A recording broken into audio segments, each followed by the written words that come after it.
اب جو دو صورتیں آ رہی ہیں ان کا سارا تعلق کلیتاً محمد الرسول اللہ کے ساتھ ہے۔ یہ سیرت النبی کے اعتبار سے بھی بہت اہم ہیں دو صورتیں، بعض اعتبار سے جو صوفیانہ اس میں مسائل آئے ہیں، اور عام طور پر ہمارے مفسرین، ایسے مفسرین خصوصاً جدید دور کے کچھ ریشنلسٹ قسم کے لوگ، وہ تو ان مطالب کی گرد کو بھی نہیں پہنچے۔ ہمارے جو پرانے مفسرین ہیں، چونکہ ان کا ذوق جو ہے وہ ان کے اندر، وہ ذوق بھی اندر ہے موجود ان کے اندر، اسلام کے اور دین کے باطنی حقائق، قرآن کے باطنی حقائق کا، تو میں اس کے حوالے سے چند چیزیں آپ کو بتاؤں گا۔ سورۃ الضحیٰ کا جو اس کا جو شان نزول ہے وہ یہ ہے کہ کچھ دنوں کے لیے، ایک تو بالکل شروع میں جو رک گئی تھی فترت وحی، اس کے علاوہ پھر ایک موقع آیا ہے کہ کچھ عرصے کے لیے بہت دن گزر گئے، حضرت جبرائیل نہیں آئے اور آپ کے اوپر ایک شدید قسم کی جو ہے وہ پریشانی طاری ہو گئی۔ کچھ لوگوں نے بھی طعنہ دینا شروع کر دیا، کچھ عرصے سے محمد تم نے کوئی نئی وحی نہیں سنائی، کیا ہوا تمہارا شیطان کیا چلا گیا بس اب؟ کوئی ایسا بھی بتایا گیا کہ ایک دفعہ کئی متواتر کئی راتوں تک آپ رات کو اٹھے نہیں، تو کہا وہ تمہارا شیطان تمہیں چھوڑ گیا ہے۔ کوئی ساتھ کے رہنے والی عورت جو تھی کہ رات میں نے سنی نہیں تمہاری کوئی پڑھنے کی جو تم پڑھا کرتے تھے، شاید شیطان تمہیں چھوڑ گیا ہے۔ خود آپ کو جس قدر ایک اشتیاق رہتا تھا کہ وہی آئے اور آپ کی وہ روح کو جو ہے مزید اور غذا اور تر و تازگی جو ہے وہ مسلسل ملتی رہے، اس کی وجہ سے یہاں تک آتا ہے کہ حضور فرماتے ہیں کہ اس درجے میں رنج اور غم میں تھا کہ میں سوچتا تھا کہ میں پہاڑ کے اوپر چڑھ کر اپنے آپ کو گرا دوں۔ بربنائے طب بشری، اس درجے حضور کے اوپر جو ہے یہ شاخ گزر رہا تھا کہ وہی کیسے بند ہو گئی۔ اور اس میں یہ بھی تھا کہ اللہ ناراض تو نہیں ہو گیا، کیا مجھ سے کوئی خطا تو ایسی نہیں ہو گئی، یہ سبب کیا ہوا ہے؟ یہ ہے وہ کیفیت کہ جس کے اندر یہ آیتیں نازل ہو رہی ہیں۔ اور اب آپ اس کو سمجھ لیجئے کہ اس کا نفسیاتی اور انسان کی باطنی کیفیات کے ساتھ کیا تعلق ہے۔ انسان پر دو طرح کی کیفیات طاری ہوتی رہتی ہیں، جیسے میں نے پہلے ایک دفعہ آپ کو بتایا صدیق اور شہید کے درمیان جو فرق ہے بنیادی، کہ کچھ بنیادی طور پر لوگ ایکسٹروورٹس ہوتے ہیں، کچھ بنیادی طور پر انٹروورٹس ہوتے ہیں۔ ایکسٹروورٹس کھیل کود بھاگ دوڑ، لوگوں سے ملنا جلنا، گفتگو ہے، اسے دھکا دے دیا، اس سے مذاق کر لیا، اسی میں وہ خوش رہتے ہیں، بڑے مگن رہتے ہیں، تنہائی انہیں کاٹ کھانے کو دوڑتی ہے۔ اور ایک انٹروورٹس ہوتے ہیں کہ وہ مجلس وغیرہ کو نہیں ہوتے، اپنے تنہائی میں کہیں بیٹھے ہیں، غور و فکر کر رہے ہیں، سوچ بچار کر رہے ہیں، انہیں وہ مجلس سے زیادہ اپنا گوشہ تنہائی جو ہے وہ زیادہ عزیز ہوتا ہے۔ تو یہ دو مزاج اللہ نے بنائے ہیں۔ اسی طرح ہر انسان کے اوپر آلٹرنیٹلی کچھ کیفیات آتی ہیں جس کو ہم کہتے ہیں میرا موڈ آف ہے، ایک طرح کا قبض سا ہو جاتا ہے طبیعت میں بندش سی ہوتی ہے، کسی وقت اسی شخص کے اندر پھر انشراح سا ہو جاتا ہے، پھر ہنسنے بولنے کو جی چاہتا ہے، گفتگو کرنے کو جی چاہتا ہے۔ تو یہ کیفیت جب انسان کی روحانی زندگی سے متعلق ہو جائے تو اس کو پھر صوفیہ نے نام دیا قبض اور بسط۔ کبھی طبیعت میں انشراح ہے، انبساط ہے، طبیعت جو ہے وہ آمادہ ہے، ہر چیز میں روشنی کا پہلو آدمی دیکھ رہا ہے، ہر چیز کے اندر آپ کو معلوم ہے ایک تاریک رخ بھی ہوتا ہے کسی معاملے کا اور روشن رخ بھی ہوتا ہے، اس وقت انسان روشن رخ کو دیکھتا ہے۔ اور ایک وقت میں آتا ہے کہ طبیعت میں بندش سی لگ گئی ہے، جیسے اندر کوئی پکڑ لیا کسی نے، اب طبیعت جو ہے وہ بھی اپنے اندر وہ انقباض محسوس کر رہی ہے، اور پھر آدمی پیسیمسٹک ہو جاتا ہے، نا امید سا ہوتا ہے، پھر اسے ہر معاملے کا تاریک پہلو زیادہ نظر آنے لگتا ہے۔ تو یہ قبض اور بسط کی کیفیات ہیں۔ جب کبھی قبض کی کیفیت ہو، قاضی ثناء اللہ پانی پتی رحمۃ اللہ علیہ نے تفسیر مظہری میں لکھا ہے کہ قبض کی کیفیت میں اس صورت کا پڑھنا تریاق ہے، جس طرح حضور صلی اللہ علیہ وسلم کے لیے گویا کہ اس وقت جو وحی کا بند ہو جانا تھا وہ گویا کہ ایک طرح کے انقباض اور قبض کی کیفیت پیدا ہوئی تھی، اس میں اب اللہ تعالیٰ فرما رہے ہیں والضحیٰ، قسم ہے دن کے دھوپ چڑھنے کے وقت کی، واللیل اذا سجا، اور قسم ہے رات کی جبکہ وہ چھا جائے یا ساکن ہو جائے، سجا کے دونوں معنی ہے سکون۔ اب دیکھیے ان دونوں کو کیوں لائے، اس لیے کہ صبح ہے، حرکت ہے، برکت ہے، چلنا ہے، دوڑنا ہے، ہر شخص جا رہا ہے، ادھر جا رہا ہے ادھر جا رہا ہے، رات کو سکون ہو گیا، تاریکی چھا گئی اور شور ہنگامہ ختم ہو گیا۔ لیکن یہ رات اور دن دونوں ضروری ہیں انسان کے لیے،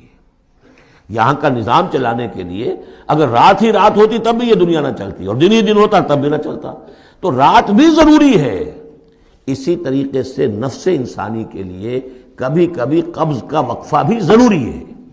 آپ اسے یہ نہ سمجھیں کہ اللہ تعالیٰ ناراض ہو گیا، یہ بھی ہماری تربیت کا ایک یوں سمجھیے کہ ایک جز ہے۔ ما ودعک ربک وما قلی، آپ کے رب نے آپ کو رخصت نہیں کیا ہے، نہ ہی وہ آپ سے ناراض ہوا ہے۔ وَلَلْآخِرَةُ خَيْرٌ لَكَ مِنَ الْأُولَىٰ، اور اس کے بعد جو وقت آئے گا اس قبض کے بعد وہ پہلی سے بھی بہتر ہوگا۔ اور میں حیران ہوتا ہوں کہ کیسے غالب نے وہ بات کہی ہے کہ جو بالکل ترجمانی ہے اس کی، رکتی ہے میری طبع تو ہوتی ہے رواں اور، یعنی یہ کہ جب میری طبیعت کے اوپر کبھی کبھی رکاوٹ سی آ جاتی ہے، اب شعر جو ہیں اچھے نازل نہیں ہو رہے،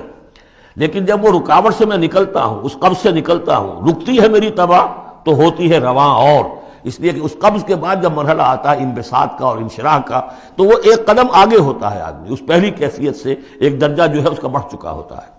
وَلَلْآخِرَةُ خَيْرٌ لَكَ مِنَ الْأُولَىٰ، یقیناً پچھلی ہر گھڑی، ہر ساعت اور ہر قبض کے بعد آنے والا انبساط آپ کے لیے پہلے سے اونچا درجہ لے کر آئے گا۔ وَلَسَوْفَ يُعْطِيكَ رَبُّكَ فَتَرْضَىٰ، ان قریب آپ کا رب آپ کو اتنا کچھ دے گا، اتنا کچھ دے گا، آپ کی محنتوں کے وہ نتائج سامنے آئیں گے کہ آپ راضی ہو جائیں گے۔ اب دیکھیے پچھلی صورت ختم ہوئی تھی وَلَسَوْفَ يَرْضَىٰ، یہاں ہے وَلَسَوْفَ يُعْطِيكَ رَبُّكَ فَتَرْضَىٰ، صرف ضمیر کا فرق ہے، کیونکہ صدیق پر وحی نہیں آتی، براہ راست خطاب نہیں کیا جا سکتا، وہاں وہ صیغہ جو ہے وہ غائب کا ہے، وَلَسَوْفَ يَرْضَىٰ، اور چونکہ نبی وہ ہے جس پر وحی آ رہی ہے، براہ راست مخاطب ہے، تو وَلَسَوْفَ يُعْطِيكَ رَبُّكَ فَتَرْضَىٰ، آپ کا رب اتنا کچھ دے گا کہ آپ راضی ہو جائیں گے۔ اب یہ کہ اسی قبض کی حالت میں پھر اللہ تعالیٰ اپنے احسان جتا رہا ہے، اور یہ بہترین ہے، کبھی طبیعت پر ڈپریشن ہو اس طرح کی اور قبض کی کیفیت ہو تو آدمی یاد کرے کس کس مرحلے پر اللہ نے میری دستگیری فرمائی، کن کن مراحل پر اللہ تعالیٰ نے مجھے مشکلات سے نکالا، اس سے وہ حوصلہ بڑھتا ہے۔ اور اس کو بھی سمجھیے کہ اسی انداز میں الم یجد کا یتیماً فآویٰ، یہ سیرت النبی کے بڑے اہم حصے ہیں جو اس میں آ گئے ہیں۔ آپ کی پیدائش یتیمی میں، پوسٹیومس چائلڈ، باپ تو پہلے فوت ہو چکا ہے، 6 سال کی عمر میں والدہ گئی، 8 سال کی عمر میں دادا گئے، اور وہ یعنی جو آپ نے دیکھا ہے ابتدائی زمانہ زندگی کا تو وہ یتیمی کا۔ الم یجد کا یتیماً فآویٰ، کیا اس نے اے محمد آپ کو نہ پایا کہ آپ یتیم تھے، پھر پناہ دی، آپ کے لیے بندوبست کیا، دادا کے دل میں جو شفقت ڈالی، پھر آپ کے تایا زبیر کے دل میں جو شفقت ڈالی۔ عبد المطلب کے بعد فوراً ابو طالب کا نام آتا ہے، حالانکہ یہ غلط ہے تاریخی اعتبار سے۔ عبد المطلب کے بعد کافی عرصے تک زبیر جو آپ کے تایا تھے وہ سرپرست تھے، پھر ان کے انتقال کے بعد ابو طالب کا معاملہ آیا، لیکن ان کو بیچ میں سے غائب کر دیا گیا ہے۔ بہرحال اللہ تعالیٰ جو بھی کسی کے دل میں ڈالتا ہے، آخر ابو طالب کے دل میں محبت ڈالی تو کس نے ڈالی؟ وہ ہم پڑھ چکے ہیں سورہ طٰہٰ میں، وَأَلْقَيْتُ عَلَيْكَ مَحَبَّةً مِّنِّي، حضرت موسیٰ علیہ السلام کی موہنی صورت کے اوپر اللہ تعالیٰ فرماتے ہیں ہم نے اپنی محبت کا پرتو ڈال دیا کہ تمہیں دیکھنے کے بعد وہ قتل کرنے کے ارادے سے باز رہ گئے، ان کے ہاتھ شل ہو گئے، ایسی موہنی صورت، اسے قتل کر لیں۔ وَأَلْقَيْتُ عَلَيْكَ مَحَبَّةً مِّنِّي وَلِتُصْنَعَ عَلَىٰ عَيْنِي، یہ ہوا ہے۔ تو فرمایا الم یجد کا یتیماً فآویٰ ووجدک ضالاً فہدیٰ، اور پھر جب آپ شعور کی پختگی کو پہنچے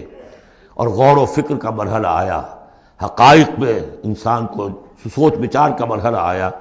اور آپ کو دیکھا کہ آپ تلاش حقیقت میں سرگرداں ہیں، تو ہدایت دی۔ وہ آگے آ جائے گا، بہت قریب پہنچ گئے ہم، اقرأ بسم ربک الذی خلق، وہ مرحلہ جب آئے گا۔ وَوَجَدَكَ عَائِلًا فَأَغْنَىٰ، اور پایا آپ کو تنگ دست تو غنی کر دیا۔ کس طرح سے راستہ پیدا کیا ہے خدیجہ الکبریٰ رضی اللہ تعالی عنہا نے، جو بھی ان کے آپ کے محاسن دیکھے کتنی گرویدہ ہوئی ہیں، بڑے بڑے سردار قریش کے جو ہیں ان سے نکاح کے خواہش مند تھے، انہوں نے خود جو ہے اپنی لونی کے ذریعے سے پیغام دیا ہے حضور کو، تو یہ ساری چیزیں جو ہیں ان کی ساری دولت جو ہے وہ پوری کی پوری انہوں نے لا کر حضور کے قدموں میں ڈال دی ہے۔ وَوَجَدَكَ عَائِلًا فَأَغْنَىٰ فَأَمَّا الْيَتِيمَ فَلَا تَقْهَرْ، تو اے نبی تقاضے ان تینوں چیزوں کے کیا ہیں؟ ہم نے آپ کو یتیم پایا، پناہ دی، اب آپ بھی یتیم کی سرپرستی کیجئے، کسی یتیم کو اس کے اوپر کوئی جبر نہ ہو، سختی نہ ہو۔ وَأَمَّا السَّائِلَ فَلَا تَنْهَرْ، اور آپ جب کہ تلاش حقیقت میں سرگرداں تھے تو ہم نے آپ کو ہدایت دی، اسی طریقے سے اب آپ کو بھی کوئی شخص سائل بن کر آپ کے پاس آئے، سوال کرے، اسے جھڑکنا نہیں ہے۔ اسے جو بھی سائل دونوں طرح کے ہوتے، سوال کرنے والا کوئی علمی سوال، اور سوال کرنے والا کوئی مالی دولت، مالی مدد کے لیے۔ وَأَمَّا بِنِعْمَةِ رَبِّكَ فَحَدِّثْ، اور جو ہدایت تمہیں دی ہے ہم نے، اب اسے عام کرو، یہ نعمت ہے آپ کے رب کا انعام ہے، یہ ہدایت جو آپ کو عطا ہوئی ہے اس کو بیان کرو۔ اس کے بیان کرنے میں یہ بھی ہے کہ اللہ کے انعامات کا چرچا انسان کرے، اس کا شکر ادا کرنے کے لیے، اور یہ بھی ہے کہ اس کو پھیلائے اور عام کرے، دوسروں تک پہنچائے، ورنہ وہ بخل ہو جائے گا کہ وہ دولت جو ہے ہدایت کی اس کو آدمی صرف اپنی ذات تک محدود رکھے اور اس کا جو خیر ہے وہ دوسروں تک نہ پہنچائے۔